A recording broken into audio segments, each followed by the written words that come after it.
एक छोटा सा गांव था जहां वीरेंद्र और उसकी पत्नी विमला दोनों रहते थे। वीरेंद्र के 3 बेटे थे, पर तीनों बहुत अलग थे। वो तीनों की आपस में बनती भी नहीं थी। तीनों बेटों की शादी हो चुकी थी। बड़ा बेटा रमेश बहुत लालची था और उसकी पत्नी भी उसके ही जैसी थी। उससे छोटा था महेश। महेश की पत्नी रीना बहुत ही ज़्यादा तेज थी। उसे काम करना नहीं पसंद था। सबसे छोटा बेटा था दिनेश। उसकी पत्नी पूजा बहुत संस्कारी और घरेलू किस्म की लड़की थी।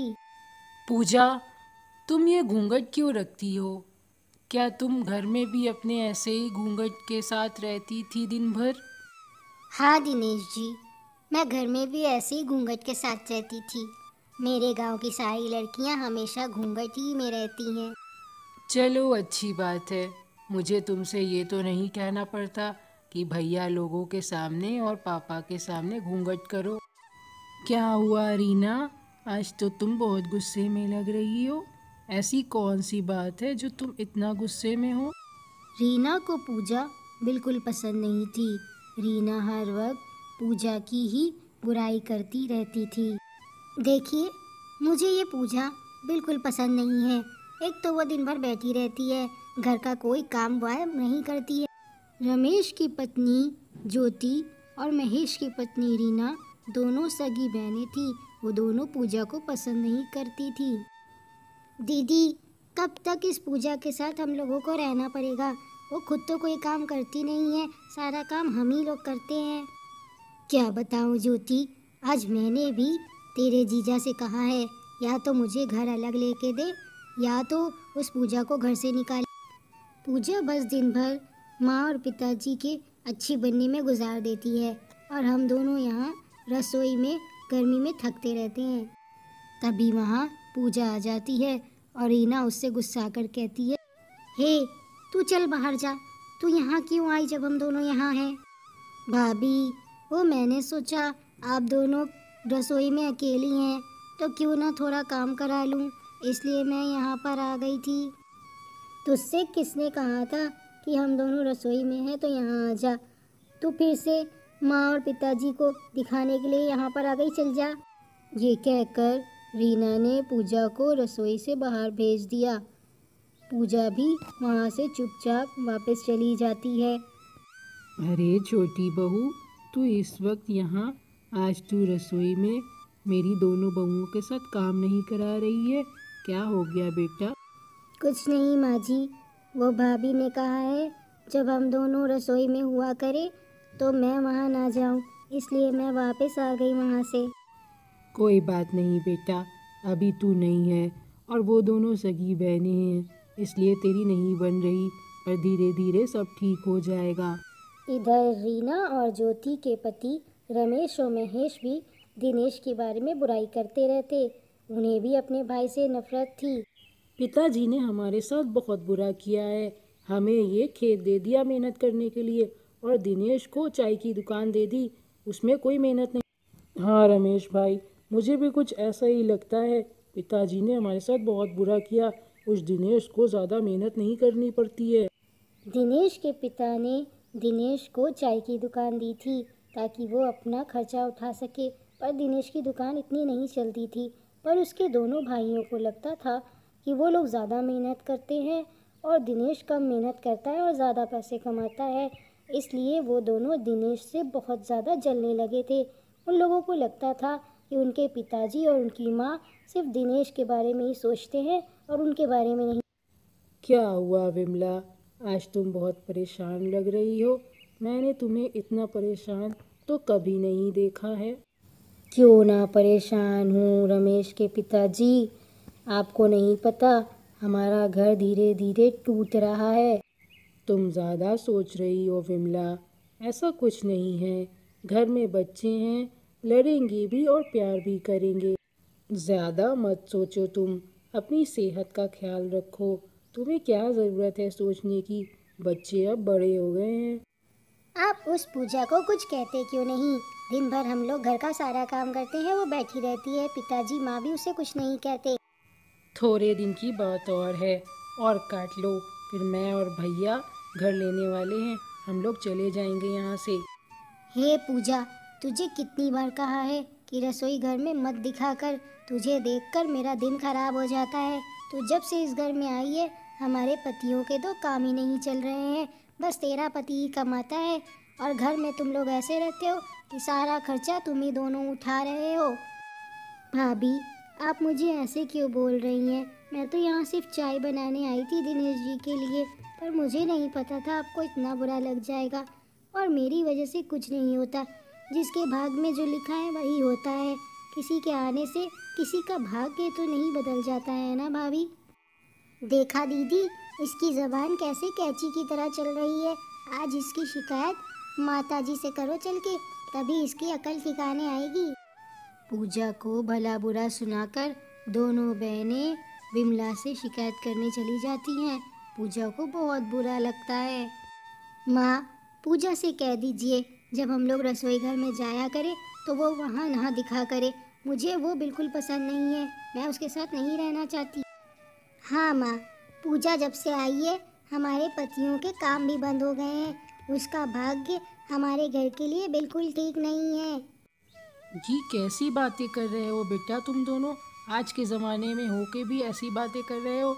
जाओ तुम दोनों, मैं पूजा को समझा दूंगा। दोनों वहाँ से चली जाती हैं, पर विमला उन दोनों से कुछ नहीं कहती।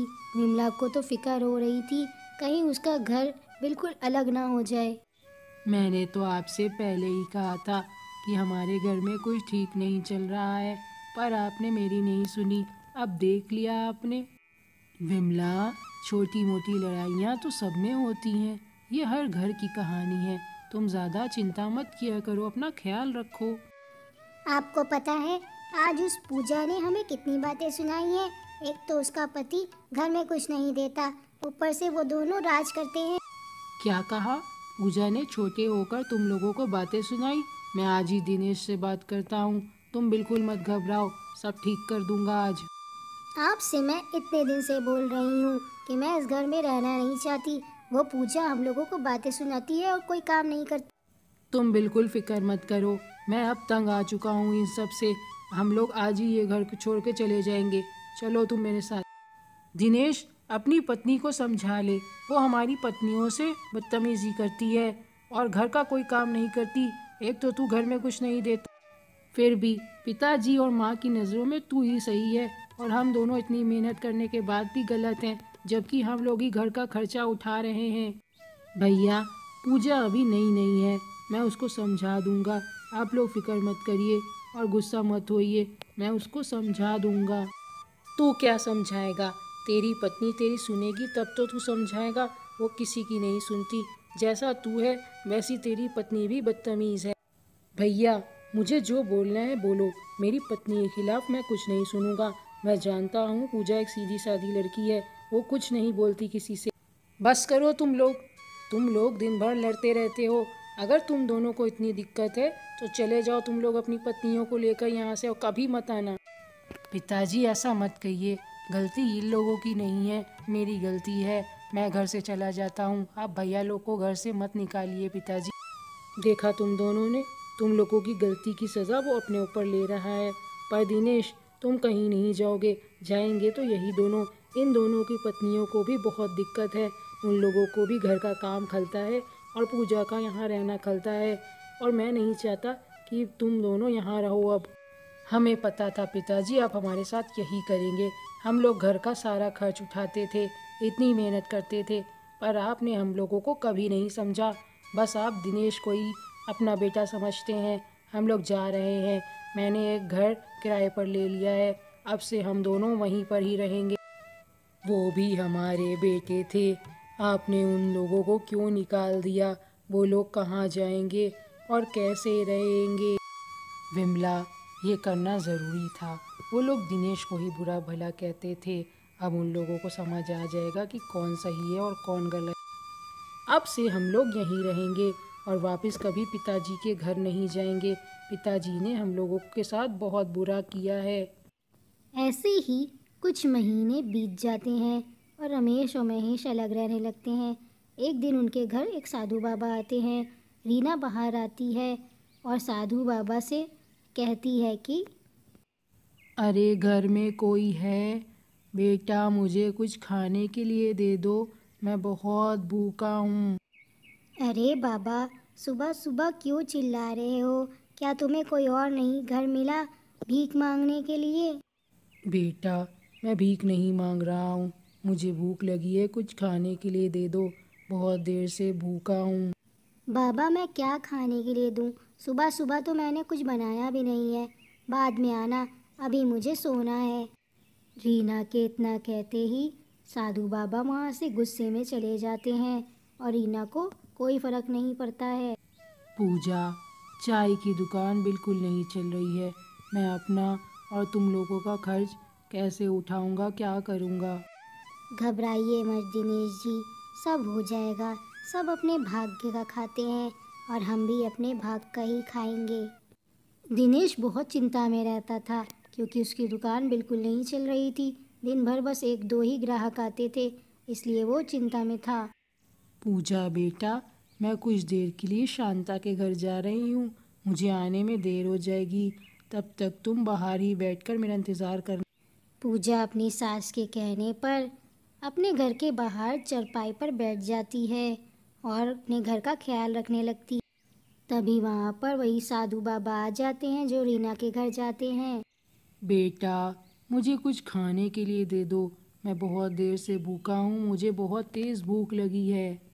हाँ हाँ बाबा जी, आप बैठिए, मैं अभी कुछ खाने के लिए लेकर आती हूँ। आप यहाँ पर आराम से बैठ जाइए। बेटा खाना बहुत अच्छा है, क्या तुम मुझे थोड़ा पानी दे सकती हो? मुझे बहुत प्यास लगी है। हाँ हाँ बाबा जी, वो मैं भूल गई थी, जल्दी जल्दी में सिर्फ खाना ले आई। आप बैठिए, मैं अभी पानी लेकर आती हूँ। जब पूजा बाहर आकर देखती है तो वहाँ पर बाबा नहीं होते और वहाँ पर हीरे रखे होते हैं। अरे, बाबा कहाँ चले गए? और ये इतने सारे हीरे, लगता है बाबा अपना सामान भूल गए हैं यहाँ। पूजा बेटा, मैंने तुझसे यहाँ बैठने के लिए कहा था, तू यहाँ खड़ी क्यों है और इतनी परेशान क्यों है बेटा? फिर पूजा अपनी सास को पूरी बात बताती है। उसकी सास सब कुछ सुन के समझ जाती है। पूजा बेटा, बाबा ये सब भूले नहीं हैं, वो तो तुझे आशीर्वाद देकर गए हैं। तू इतनी अच्छी है, इतनी भोली है, सबके साथ अच्छा करती है, किसी के साथ बुरा नहीं करती, इसलिए बाबा तेरी परीक्षा लेने आए थे और वो ये हीरे तुझे आशीर्वाद के तौर पे दे के गए हैं। अब से तेरी ज़िंदगी आराम से बीतेगी बेटा। ऐसे ही कुछ दिन बीत जाते हैं और उस दिन के बाद से दिनेश की दुकान बहुत अच्छी चलने लगती है। अब दिनेश की दुकान पर बहुत भीड़ रहती है। दिनेश हर वक्त काम में लगा रहता है। गांव वाले उसके यहाँ से ही चाय लेते थे। इधर रमेश और महेश की ज़िंदगी में बहुत परेशानियां आ जाती हैं और वो दोनों की अब आपस में भी नहीं बनती थी। अब वो दोनों भी एक दूसरे से लड़ने लगे थे। तेरी वजह से मैंने पिताजी का घर छोड़ दिया, तू ही ने मुझे भड़काया था, देख अब हमारे पास खाने के भी पैसे नहीं हैं। वाह भाई वाह, अगर अच्छा होता तो तुमने किया होता, अब बुरा हुआ है तो मैंने किया है। क्या तुम्हें जल्दी नहीं थी घर छोड़ने की? तुम्हें भी तो खल रहा था कि माँ और पिताजी का खर्चा और दिनेश और पूजा का खर्चा तुम उठा रहे थे। क्या मैं काम नहीं करता था? तुमने भी तो घर छोड़ा था। अब तो पिताजी हमें घर में घुसने भी नहीं देंगे। हम लोग ऐसे घर से निकले हैं, अब कभी हम लोग उस घर में वापस नहीं जा सकते हैं। किराया भी देना है, कैसे देंगे जब कमाई ही नहीं हुई है, ना फसल बिक रही है ना बारिश हो रही है, कैसे हमारा घर भी अब चल पाएगा? इधर ज्योति और रीना भी दिन भर आपस में ही लड़ती रहती। ज्योति अपनी बहन को ही कहती कि उसकी वजह से उन लोगों के भाग्य फूट चुके हैं। दीदी, अगर उन साधु बाबा को तुम खाना खिला देती ना तो आज हमारे साथ ये सब नहीं होता। तुम्हारी वजह से हम सबकी ज़िंदगी खराब हो गई। हाँ हाँ बड़ी आई, मैंने नहीं खिलाया था तो तूने कौन सा उठकर खिला दिया था? मैं ही तो घर का सारा काम करती हूँ, खाना बनाती हूँ। तुझसे अच्छी तो पूजा थी जो दिन भर काम भी करती थी, फिर भी मैं उसको सुनाती थी। अब रीना को भी समझ में आ गया था कि पूजा अच्छी थी। वो लोग फालतू में उसके पीछे पड़े रहते थे। अब पूजा और उसका परिवार खुशी खुशी एक साथ रहने लगा था। किसी का भाग्य खराब नहीं होता, खराब तो लोग ही होते हैं। बेटा, तेरे भाग्य को सब कितना बुरा भला कहते थे, पर तेरा भाग्य सबसे अच्छा है। जो भाग में लिखा होता है वही होता है।